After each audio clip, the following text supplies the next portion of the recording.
Nakiramay ang Mindanao State University sa mga naulila ng 4 na nasawi sa pagsabog doon itong linggo. Nakatutok live si James Paulo Yap ng GMA Regional TV, One Mindanao. James. Emil, ilang mga residente at mga estudyante ang ramdam pa rin ang takot mula sa nangyaring pagsabog sa loob ng gymnasium dito sa Mindanao State University sa Marawi City.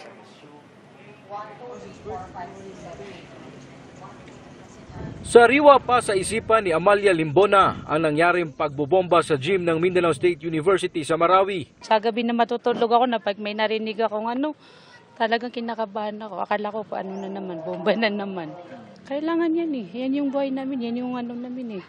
Hanap buhay namin eh. Ang estudyanteng si Amalia Sultan Batao, hindi maipaliwanag ang kanyang naramdaman nang masaksihan ang pagsabog noong linggo. We cannot really invalidate the fear. Kasi as a student in MSU, I can really say na medyo hindi tight yung safety dito sa campus natin. Kung sasabihin nilang safe, how come a bomb na ipasok sa loob ng Dimaporo Gymnasium, di ba? Aminado naman daw ang MSU Marawi na meron silang kakulangan, ngunit ginawa daw nila ang lahat upang maprotektahan ang MSU Marawi community. I don't think may capacity ang university to prevent it. In fact, sometimes hindi enough ang government even to prevent it. So, naintindihan namin yung point. Maybe nagpo-point sila sa security ng university. Yes, we could have done something even better. Pero ang idea is we can only do so much based on our capacity. We always go back to the idea na university kami, hindi kami Department of National Defense or PNP. Ayon kay PNP Pro-Bar Regional Director, Police Brigadier General Alan Nobleza, magtatalaga sila ng mga pulis sa loob ng MSU Marawi Campus. As you know, previously we have only a very limited access here because we understand that they have their own peacekeeping security force that are maintaining the security inside the campus.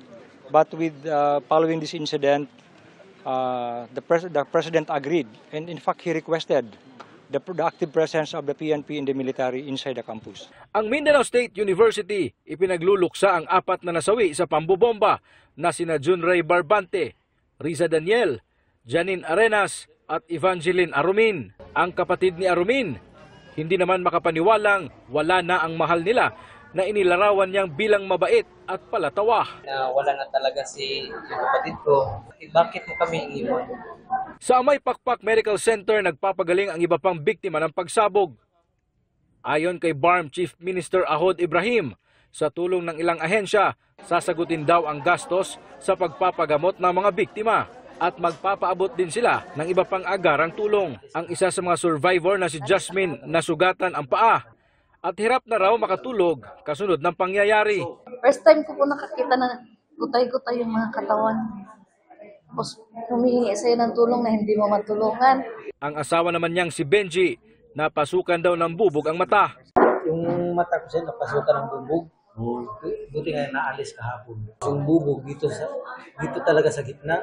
Ramdam naman daw ng isang faculty member ng MSU ang kaba ng mga kasama niya sa gymnasium noong mga panahong iyon. Many were running, going outside. Many were also trembling. I can see that others were shocked because there was one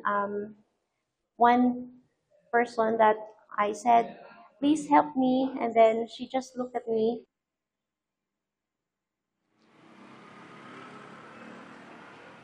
Emil, suspendido muna ang lahat ng mga academic activities ng universidad upang bigyang daan ang mga psychological interventions na gagawin para sa mga estudyanteng naiwan dito sa MSU Marawi Campus. Emil? Maraming salamat, James Paulo Yap ng GMA Regional TV, One Mindanao.